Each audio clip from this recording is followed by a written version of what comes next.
जिला आणलेल्या भोपळ्याच्या बिया सहज शेतात टाकल्या. खत पाणी आणि ऊन मिळालं आणि बघता बघता वेल कुठच्या कुठे गेला. शेकडो भोपळे झाडावर लटकले. त्याला पाहून सुचलेली ही कविता. कशी वाटली तुम्हाला? केवळ 3 अक्षरी शब्द, पण कितीतरी आठवणी जाग्या करतो. उदाहरणार्थ ही छोटीशी कविता बघा, भोपळ्याचं अचूक वर्णन करणारी. एवढा मोठा भोपळा, एक तांबडा भोपळा, वेळीवर कापला, त्याच्या उभ्या फोडीमध्ये अर्धचंद्र लपला.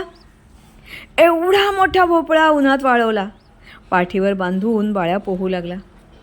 एवढा मोठा भोपळा तंबोऱ्याला लावला, कुणीतरी तार खेचता साथ करू लागला. आणि पाय लावले त्याला, गेला टुणूक टुणूक टुणूक टुणूक घेऊन म्हातारीला. एक तांबडा भोपळा. एक तांबडा भोपळा कुठे होता लपला? गणिताच्या पुस्तकात जागोजागी मिळाला, जागोजागी मिळाला. असा हा भोपळा. ही कविता आहे इयत्ता 2रीच्या पुस्तकातील.